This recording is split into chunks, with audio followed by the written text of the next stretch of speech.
des innocents se retrouvent condamnés vis-à-vis à leurs droits parce qu'ils sont ignorants. Injusticia vous parle de droits, de ses obligations et de ses devoirs. Injusticia, il expose le droit. Injusticia, une mission qui vous parle de droits. Il vous parle de droits.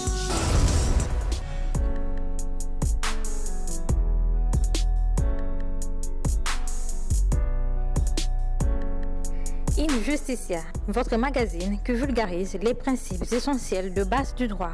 Injusticia est désormais chez vous. Prenez rendez-vous avec Adams Malaika chaque mercredi à 19h sur DRTV International.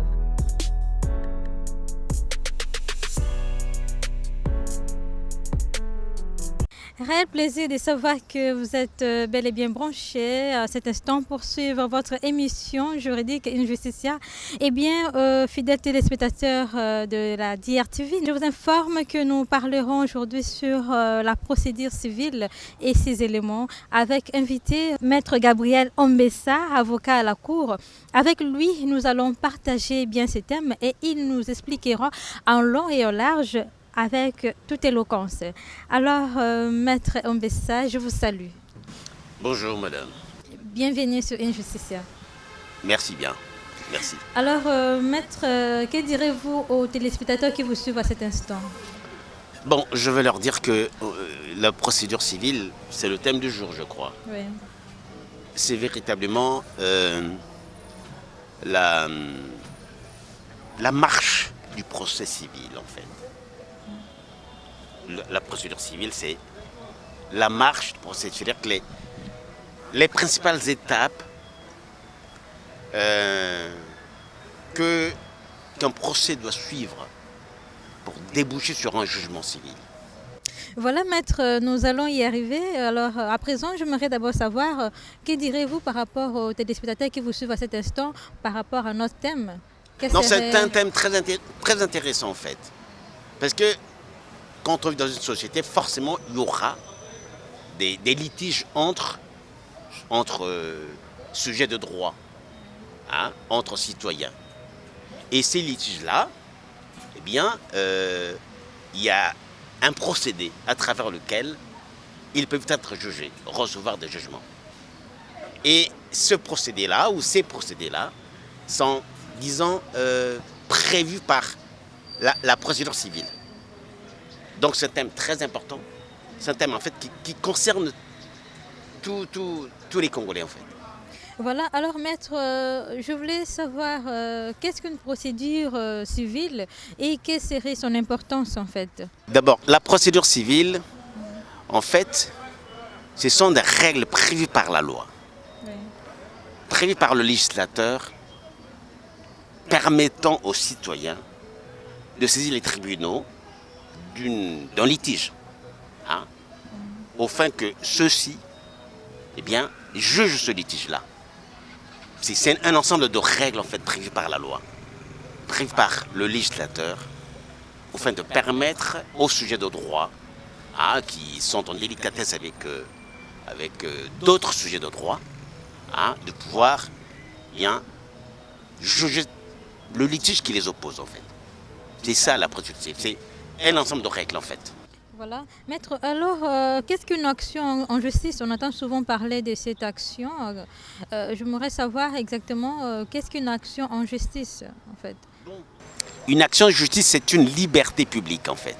C'est un droit, une voie de droit prévue par la loi et permettant à tout sujet de droit de saisir les tribunaux à l'effet de juger l'affaire pour laquelle les tribunaux sont saisis. Donc, en résumé, une action en justice, c'est une liberté publique. Voilà. Maître, alors, quelle serait la différence entre l'action en justice et la demande en justice? Est-ce qu'il y a-t-il une différence entre les deux actions? Il y a une grande différence, mais il faut d'abord que j'apporte un éclairage sur l'action en justice.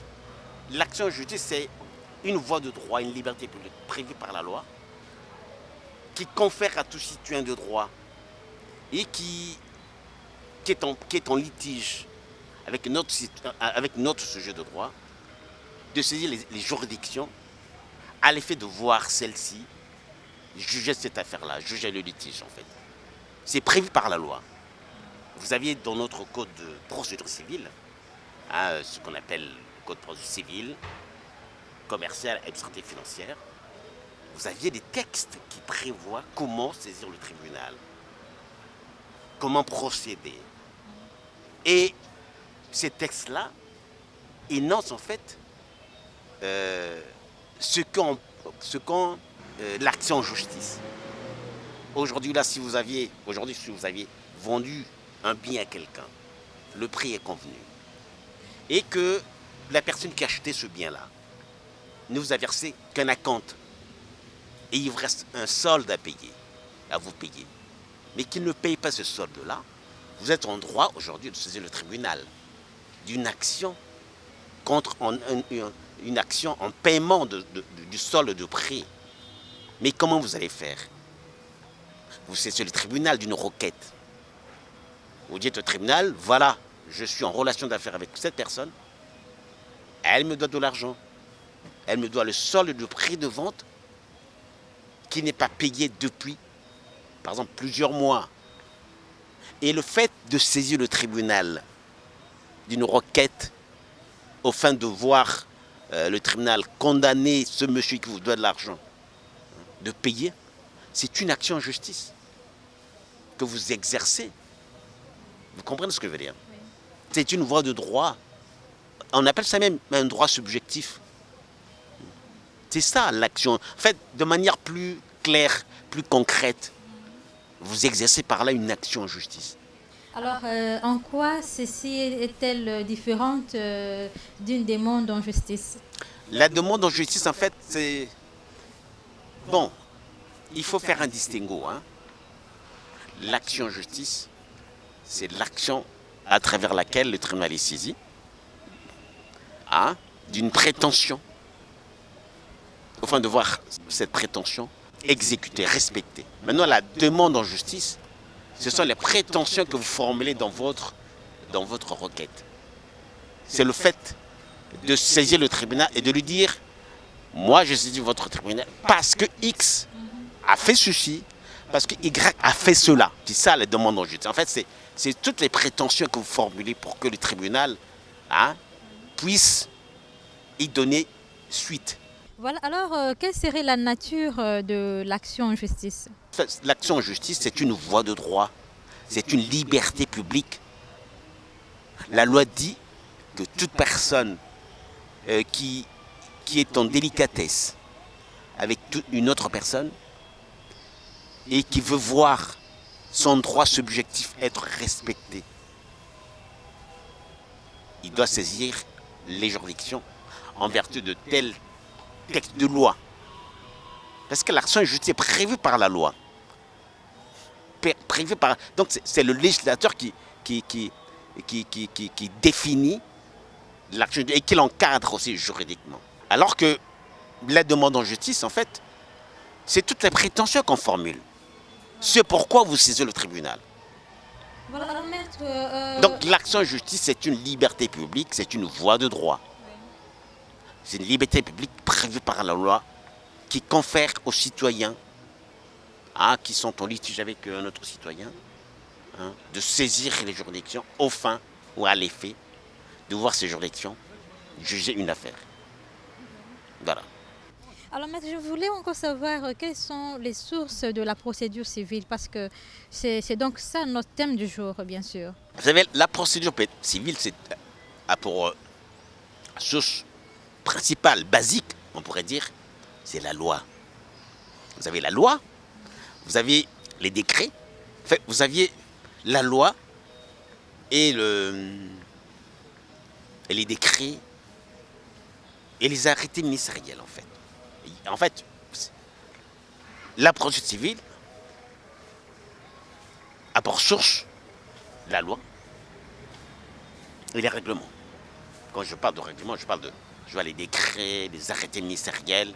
Par exemple, aujourd'hui, l'action en justice est prévue par le CPC-CAF. C'est parce que là, j'ai pas Je n'ai pas pris la précaution d'avoir ça. Mais j'aurais bien pu vous citer les articles. Donc, les sources de la procédure civile, vous avez, en premier lieu, vous aviez la loi, et puis vous avez les règlements. Comme règlement, ça veut dire il y a les décrets, hein, il y a les arrêtés ministériels. Aujourd'hui, si vous avez un ministre qui est diligent, qui est très entreprenant, il peut dire, bon, écoutez, on va réformer, par exemple, le code du travail, le code pénal, hein, le code de procédure civile, commerciale. Et si, grâce à ces diligences, il arrive à codifier tout ça, et puis après, il fait quoi? Voilà, donc je disais, pour résumer, les sources principales de la procédure civile, vous avez la loi, vous avez les règlements. Maître, comment ferez-vous la différence entre la loi et les règlements? La différence, Parce que ça semble être pareil. Non, non, c'est pas la même chose. La loi, c'est celle qui est votée par le Parlement. La loi, c'est celle qui est votée par le Parlement. Vous avez l'Assemblée nationale, vous avez le Sénat. C'est cette institution-là qui crée la loi. Elle est d'origine parlementaire. Elle est votée par le Parlement, par les représentants de la nation. C'est comme ça qu'on les appelle généralement. Donc la loi, elle est d'origine parlementaire. Alors que le règlement, elle est d'origine... En fait, c'est l'apanage de l'exécutif. Hein, vous aviez le chef de l'État, le président de la République, les ministres. Donc, quand j'appelle, dans le vocable règlement, vous aviez tous les actes par le pouvoir exécutif. Donc, parmi ces actes, vous aviez le décret, vous aviez les arrêtés ministériels, principalement. Voilà. Qu'entendez-vous par la conciliation? Qu'est-ce qu'une conciliation en fait?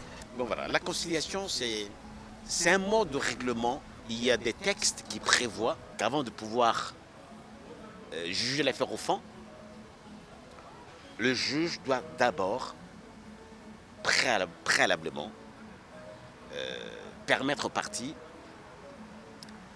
de se concilier. Ça veut dire quoi? Donc le juge, il invite d'abord la personne qui a saisi le tribunal d'un litige. Et alors, il invite également la partie qui est en défense. Et à ce moment-là, il appartient à la partie qui est en défense. Par exemple, je vous prends l'exemple du tribunal du travail.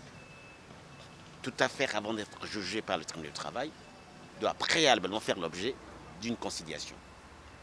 Donc le juge recherche d'abord la conciliation des parties.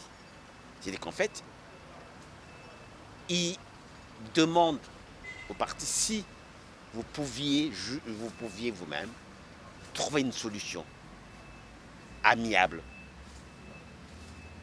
avant de pouvoir la juger. Voilà. Donc, à l'audience, il y a une audience de conciliation qui est prévue. Et à cette audience-là, le président vérifie si la partie qui est en défense, si elle est à même de pouvoir régler amiablement l'affaire. Si les prétentions du demandeur, si elles recueillent l'agrément du défendeur en fait. Maître, croyez-vous vraiment que la conciliation, c'est une meilleure chose à faire? Parce que vous risquez de ne plus avoir des dossiers apparemment. Non, la conciliation, c'est une très belle question en fait. Hein. Elle est pertinente, très pertinente. Bon, c'est vrai que... Mais bon, là...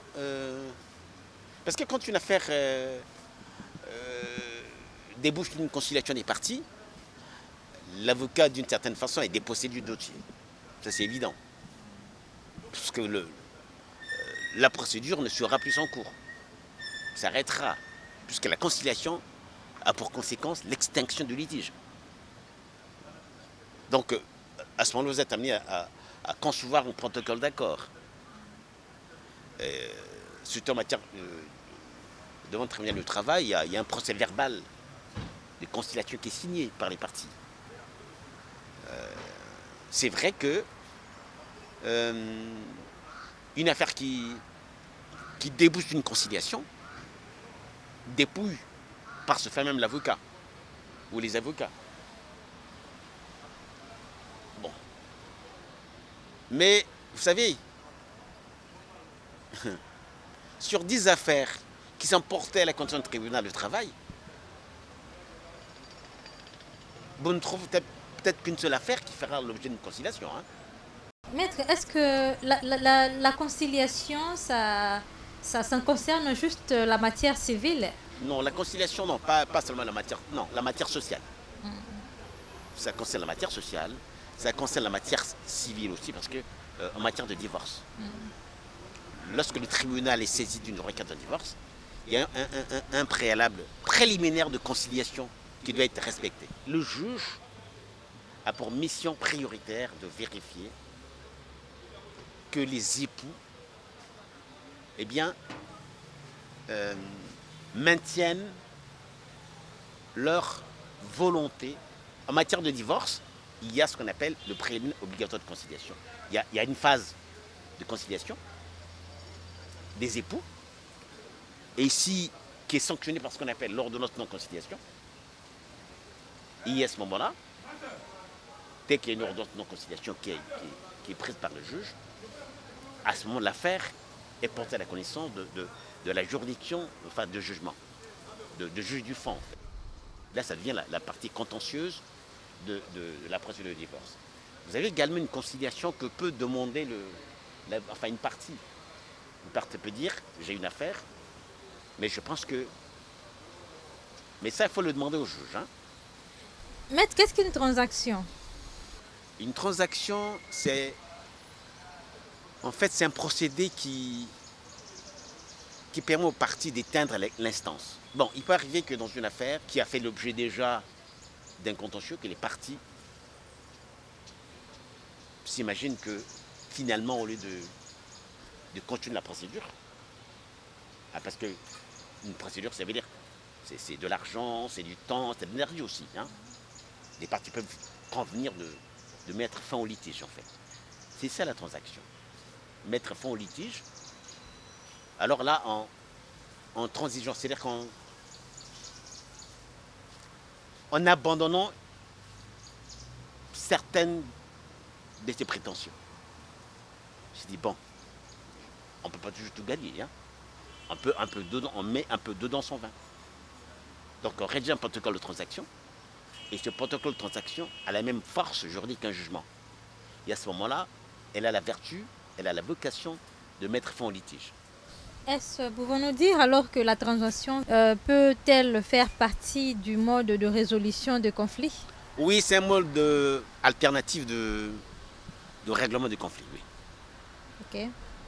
Alors, quelles seraient les conditions pour y parvenir? Pour y parvenir, il faut vraiment que les parties soient de bonne foi. Injusticia. Voilà, Injustice en continu, toujours sur le thème la procédure civile et ses éléments fondamentaux, avec comme invité Maître Gabriel Ombessa, avocat à la Cour. Alors, Maître Gabriel, parlons à présent du protagoniste. On a différents intervenants, tels que le parti, les juges, le ministère public et les tierces. Comment les expliquerez-vous, y compris leurs exemples? Ah oui, d'accord. Bon, les parties au procès, en fait, ce sont les acteurs principaux du procès. Les protagonistes du procès. Ce sont ceux-là qui font le procès. C'est le demandeur au procès et le défendeur au procès. Maintenant, vous aviez un autre personnage qui peut surgir dans un procès, qu'on appelle un intervenant volontaire. Ou alors une personne qui est mise en cause. Il y a aussi les tiers. Les tiers sont ceux qui n'ont rien à voir avec le procès, qui n'ont aucun rapport avec le procès, mais qui peuvent intervenir dans le procès hein, parce que soit ils vont éclairer la religion du tribunal, soit ils sont concernés d'une certaine façon. Des gens comme des témoins. Oui, les témoins, les sachants, ce sont les tiers au procès. Mais là, évidemment, pour faire intervenir un témoin dans une affaire, il faut d'abord que le tribunal ait rendu ce qu'on appelle un jugement avant de dire droit. Parce que il y a ce qu'on appelle l'effet relatif aussi des jugements. Le jugement qui est rendu par un tribunal entre les parties ne concerne pas les tiers. Les tiers, ce sont ceux-là qui n'ont pas vu et qui n'étaient pas partis au procès en fait. Qui n'ont pas participé au procès, qui ne sont pas concernés par le procès. Ce sont ceux-là qu'on appelle les tiers. Ils sont étrangers au procès. Alors, qu'est-ce qu'un juge? Y a-t-il une différence entre un juge et un ministère public, ou appelé communément le magistrat du parquet ou les magistrats debout? Y a-t-il une différence entre les juges qui sont le magistrat assis ou qui sont également le magistrat du tribunal? Maintenant, je voulais savoir leurs différentes fonctions en fait. Ah oui, mais un juge en fait, c'est déjà celui qui a la fonction, qui assume la fonction de juger les affaires. Le juge juge les affaires. Il assume là une fonction essentielle en fait. Le juge dit le droit. Il juge l'affaire, il dit le droit en fait. C'est lui qui applique la loi. Le juge a pour objet essentiel, ou objet basique, l'application de la loi. C'est son rôle en fait. Le droit est l'apanage du juge. Le droit est l'apanage du juge. Maintenant, il faut opérer un distinguo entre le juge proprement dit, c'est-à-dire que le juge du siège, celui qui dit le droit, qui juge les affaires, et le magistrat du parquet. Le magistrat du parquet, lui, en fait, il dépend en fait, du ministère de la Justice directement. Parce qu'il peut recevoir des instructions du ministère de la Justice relativement à une affaire. Lui, il est là, en fait, pour l'exécuter.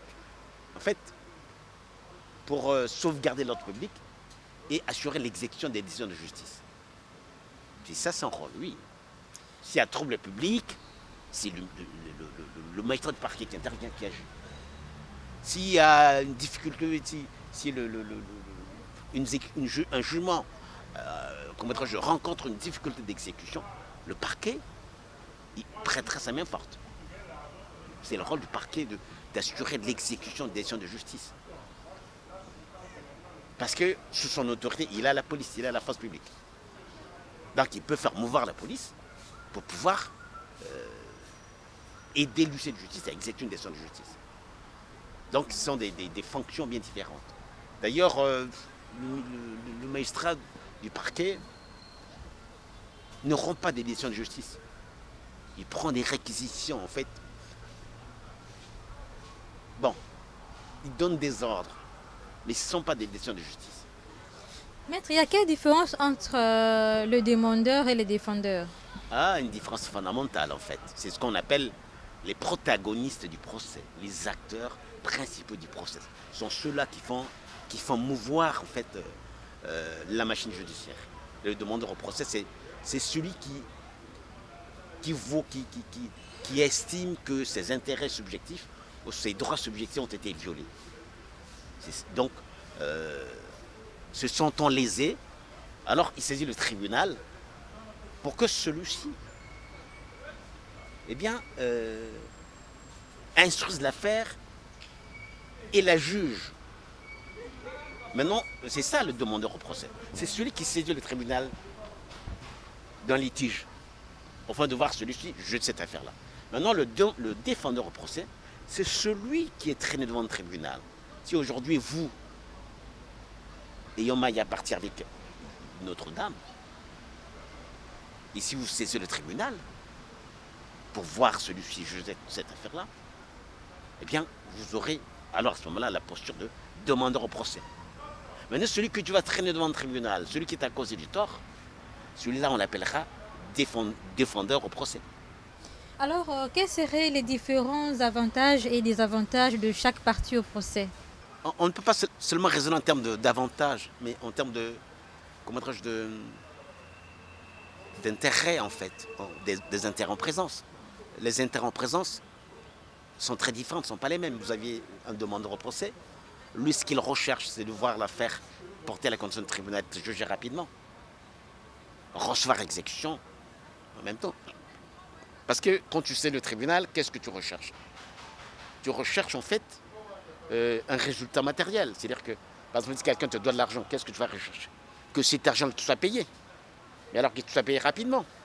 Donc, ton intérêt à toi, voir la finalité pour laquelle tu poursuis le tribunal être réalisée, en obtenant un jugement bien sûr de condamnation, hein, et voir le tribunal juger l'affaire rapidement. C'est ce qu'on recherche en fait, celui qui saisit le tribunal. Mais non, celui qui est traîné devant le tribunal, le défendeur au procès, celui qui se défend. Son intérêt c'est quoi? Mais c'est d'abord repousser les prétentions de l'autre, les prétentions du demandeur au procès. Dire au tribunal que non, le monsieur qui a saisi le tribunal contre moi, ses prétentions ne sont pas fondées. Hein, et qu'il faut le débouter de toutes ses prétentions. Et il n'a pas intérêt à voir l'affaire être jugée rapidement aussi. Maître, est-ce possible qu'un demandeur devienne aussi un défendeur? Oui, il y a ce qu'on appelle, oui, aujourd'hui, oui, mais on appelle ça une demande reconventionnelle en fait. Aujourd'hui, on saisit le tribunal contre toi parce que tu es propriétaire d'un terrain, mais ce terrain fait l'objet d'un litige. Hein? On saisit le tribunal contre toi, et celui qui saisit le tribunal contre toi demande au tribunal de le déclarer propriétaire. Ah, mais toi, si tu as coaché un avocat, l'avocat pourra dire non, mais cette personne a tort. En vérité, c'est moi qui suis propriétaire. Donc, reconventionnellement, je demande de me déclarer moi propriétaire. Donc là, je deviens demandeur reconventionnel. Alors que, à l'origine, originairement, tu avais la posture de défendeur au procès. Alors, quelles seraient les conditions pour une demande reconventionnelle, pour son existence? Oui, il faut que faut qu'il y ait un lien très étroit entre les différences d'intérêts. C'est-à-dire que, par exemple, le cas que je viens de donner là, on se dispute la même parcelle. C'est ça, non? Moi, je prétends être propriétaire. Mais je suis le tribunal pour que je sois déclaré propriétaire contre toi. Mais toi, tu fais quoi? Tu dis au tribunal que mes prétentions ne sont pas fondées. Ah, et qu'on me déboute de toutes ces prétentions-là. Et en revanche, reconventionnellement, je demande au tribunal de te déclarer propriétaire toi. À ce moment-là, le bien disputé soit le même, le lien juridique soit établi entre la chose pour laquelle je forme une demande conventionnelle, hein, et les prétentions de l'autre partie. Alors, quelles sont les conditions de la régularité de leur présence au procès? Pour saisir un tribunal, il faut avoir qualité. Il faut avoir qualité. Il faut avoir intérêt. Avoir qualité et intérêt.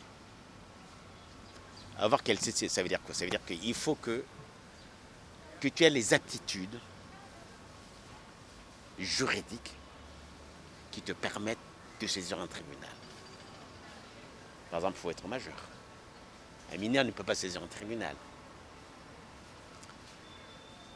Il faut avoir qualité. Il faut que, par exemple, quand tu demandes, je prends un exemple. Quand tu demandes à un tribunal de te déclarer propriétaire d'une parcelle de terrain. Vous aimez bien parler des exemples de la propriété, maître. Non, mais c'est pour illustrer en fait ce que je suis en train de dire, mon propos. Quand vous saisissez le tribunal, au fait de vous déclarer propriétaire d'une parcelle de terrain. Mais il faut que vous ayez qualité. Ça veut dire qu'il faut que vous soyez véritablement propriétaire de cette parcelle-là. C'est ça la qualité. Tu demandes au tribunal de te déclarer propriétaire, mais est-ce que tu as qualité? Est-ce que tu es propriétaire? Si tu demandes, tu sais, le tribunal, au fin au fin de te voir déclarer propriétaire, et que cette parcelle-là, c'est pas toi qui l'as achetée, tu n'as pas qualité. On te dire non, mais tu n'as pas qualité, monsieur, parce que tu n'es pas propriétaire. Donc il faut avoir qualité et intérêt. et capacités. Maître, alors quelle serait la différence entre la représentation à l'action et la représentation à l'instance? Oui, c'est des notions très, très différentes, évidemment. La représentation à l'action, vous avez dit? Oui. Bon, en fait, représenter quelqu'un en justice, ça induit des conséquences juridiques. Parce que tous les actes que posera la personne qui représente, eh bien, vont, vont lier la personne qu'il représente. Vous comprenez ce que je veux dire? Quand on représente quelqu'un en justice, ça veut dire quoi? Ça veut dire que tous les actes qu'il posera en justice, ces actes-là, eh bien, lieront la personne qu'il a représentée. Je ne sais pas si vous comprenez ce que je veux dire. Vous ne comprenez pas? Par exemple, aujourd'hui,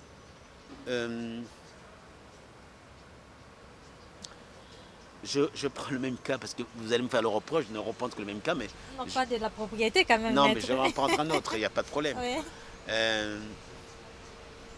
En matière de... En matière de divorce, par exemple. Quand vous supposez que vous soyez absente, c'est vous qui avez saisi le tribunal d'une demande en divorce et que vous soyez hors d'état d'être présent le jour de l'audience et que vous dites à votre sœur, par exemple, moi je suis absent de Brazzaville, mais j'ai une audience qui passera aujourd'hui, eh bien, allez me représenter. Mais le tribunal, le président, quand il va le recevoir, il va dire, mais madame, vous êtes qui? Ah non, je représente ma sœur qui est absente. Il dit, mais est-ce que vous aviez un mandat? C'est ça le tribunal, la question que le tribunal lui posera. Est-ce que vous aviez un mandat qui vous donne le pouvoir de représenter votre sœur? Mais si vous n'avez pas un mandat, le tribunal ne la recevra pas. Parce que, en fait, elle n'a pas reçu de vous l'autorisation officielle, c'est-à-dire le mandat, hein, de vous représenter. C'est pour vous dire que donner à quelqu'un le pouvoir de vous représenter en justice, ça induit des conséquences juridiques importantes. C'est pour cela qu'il faut toujours, quand vous avez le projet de pouvoir vous faire représenter, il faut toujours bien prendre la précaution de faire établir bien avant un mandat, mais alors régulièrement fait.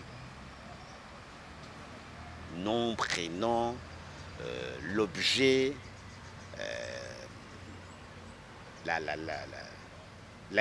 durée du mandat, pour que votre représentant soit valablement reçu par le juge. In Justicia. In Justicia, on continue toujours sur le thème la procédure civile, ses éléments fondamentaux, avec comme invité Maître Gabriel Ombessa, qui est avocat à la Cour. Alors, Maître, je reviens à vous. Comment expliquerez-vous un litige? Qu'est-ce qu'un litige? Un litige, c'est juste un contentieux qui oppose les sujets de droit. C'est ça un litige, en fait. C'est rien d'autre que... C'est comme un conflit, alors? C'est un conflit. Mais c'est aussi une première procédure en instance. Un litige? Oui. Non, que ce soit en première instance, cour d'appel, cour suprême, c'est un litige. Voilà. Ça ne veut rien dire d'autre qu'un contentieux, qu'un conflit, en fait. Un conflit d'intérêt, voilà. Alors, comment expliquerez-vous la différence entre l'objet et la cause? Je vous assure, surtout en matière de procédure civile, c'est un débat juridique d'une profondeur insondable. L'objet de la demande, en fait, c'est ce que les parties recherchent en saisissant le tribunal. C'est ça, l'objet de la demande, c'est le but recherché par les parties ou par le demandeur au procès en saisissant le tribunal. C'est ça l'objet de litige.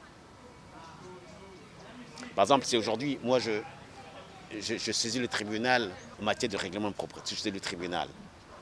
d'une requête en réclame propriété, ce que je recherche, l'objet du litige, le but que je recherche, la finalité que je poursuis, en saisissant le tribunal, eh bien, c'est d'obtenir du tribunal qui me déclare propriétaire d'une parcelle de terrain.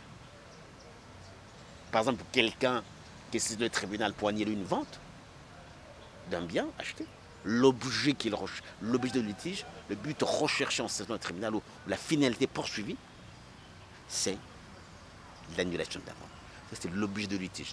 Ce qu'on demande au tribunal, pourquoi on l'a saisi, ce que nous recherchons si sur le tribunal.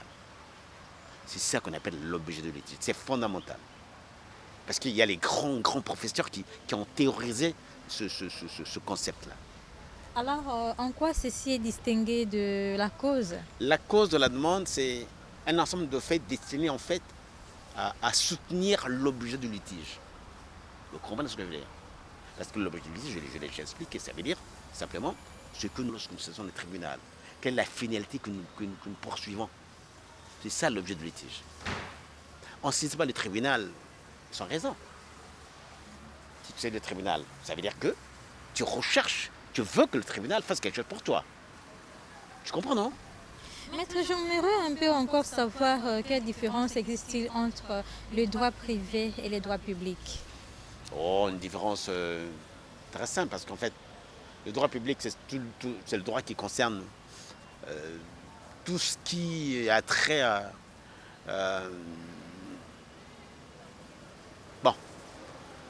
l'État.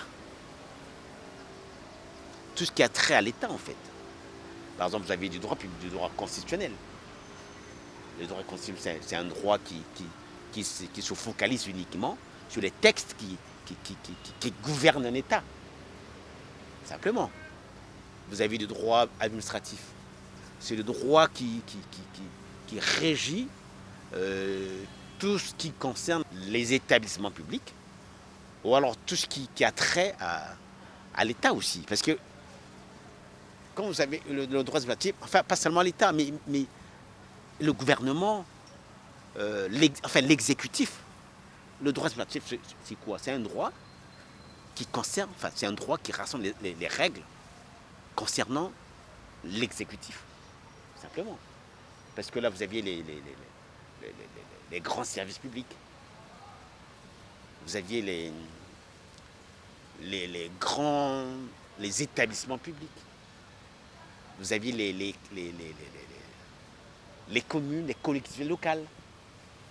Donc toutes les règles qui régissent toutes ces institutions-là font partie de ce qu'on appelle le droit administratif. Alors que le droit privé, ça concerne les individus. Simplement. C'est le droit qui régit les rapports entre les sujets de droit privés. C'est tout. Ça régit les rapports entre les sujets de droit non publics. C'est-à-dire que les citoyens, les individus, ça n'a rien à voir avec l'État. Vous parlez de procédure civile, non? Non, c'est l'ensemble de règles qui gouvernent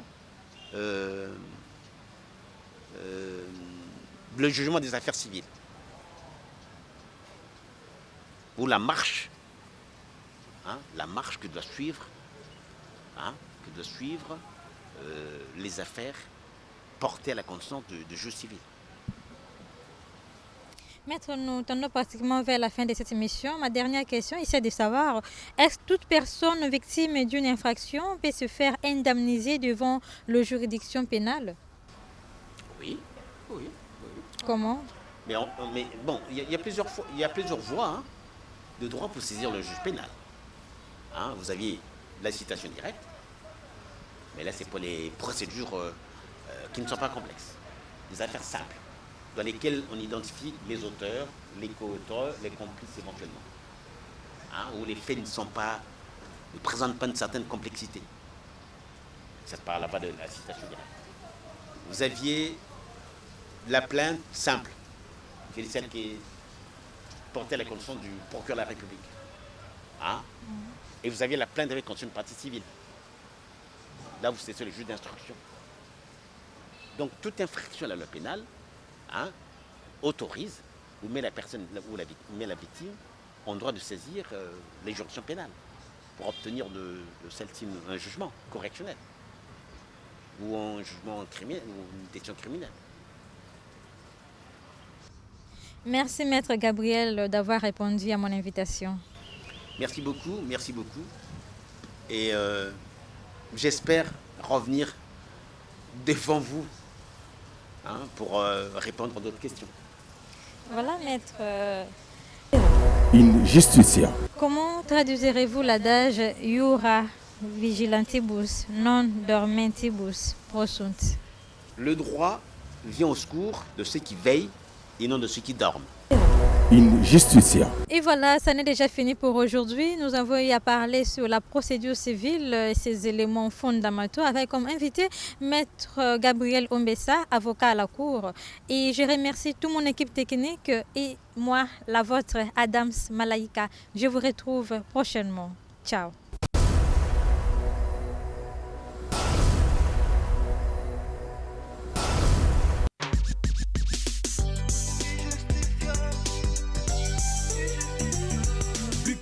Innocents se retrouvent condamnés vis-à-vis à leurs droits parce qu'ils sont ignorants. Injusticia vous parle de droits, de ses obligations et de ses devoirs. Injusticia, il expose le droit. Injusticia, une mission qui vous parle de droits. Il vous parle de droits.